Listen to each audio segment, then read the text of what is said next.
5 seconds.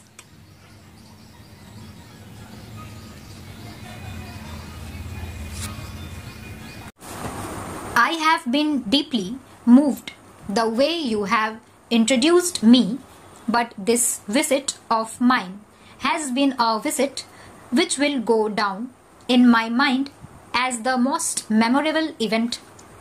Everywhere I went, right from the President to the Houses of Congress and now to this most prestigious institution that the National Press Club is, I have received, and I felt that I am in the company of very intimate friends. And I know that's a tribute not to me personally, but to the country that I represent, an India that is now trying to seek its social and economic salvation in the framework of an open society and an open polity. So, I thank you very much for this very warm welcome. Of course, it is an understatement that I am absolutely delighted to join you this afternoon. I know something about the great weight that the National Press Club enjoys in the world of journalism. That you have done me this honor. I am most grateful to you for this.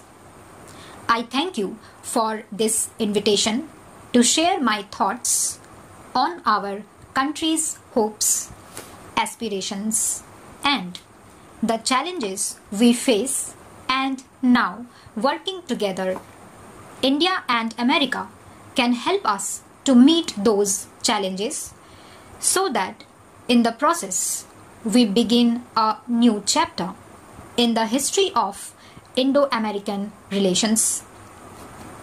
I would like to share with you my perceptions of this very significant visit to the United States, my discussions with President, the members of his cabinet, and with members of the US Congress have convinced me that on the journey we have embarked upon towards a future of hope for our people, America would be both a friend and a very important partner. India is today poised for a leap to a brave new world. A sustained growth of over 6% per annum for the last 15 years now, reaching 7% per annum, is fundamentally transforming our economy and our society. Its social consequences are visible in rising income levels, growing expectations, and in the rising demand for quality products and services.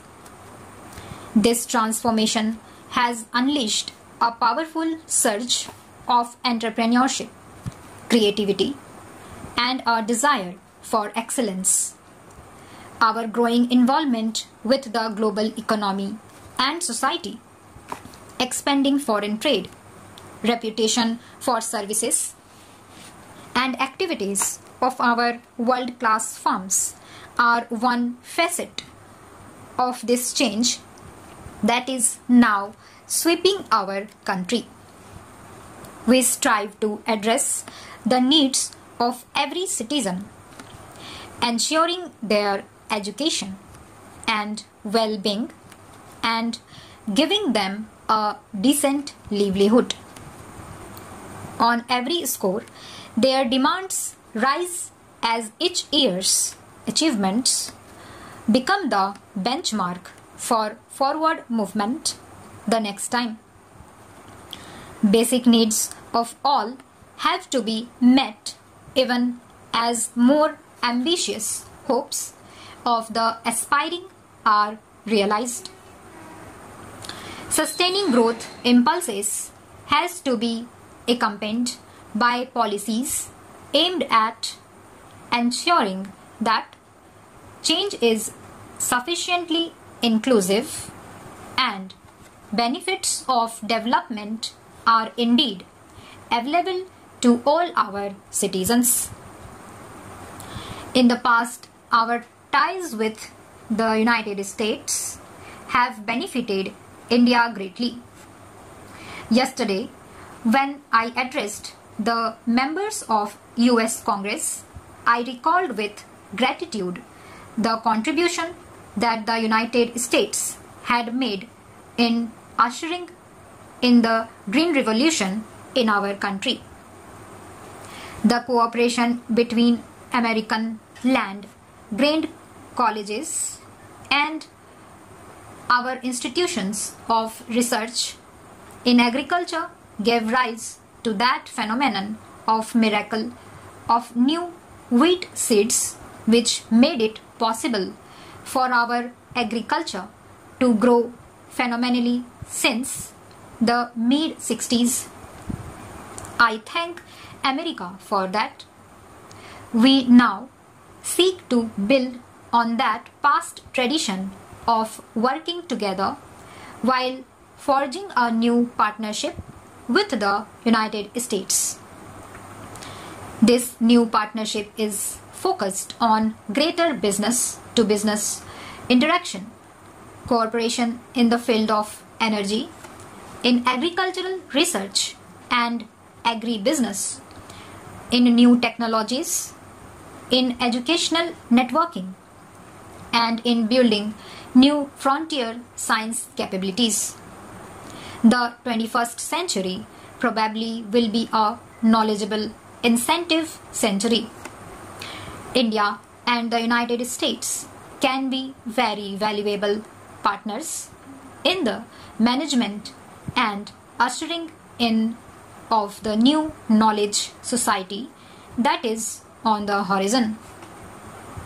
Much of my discussions with President Bush were devoted to what the India-US relationship had to offer in the fields of infrastructure, energy, and in the field of knowledge creation. I believe that American interests are well served by a stronger and more modern Indian economy.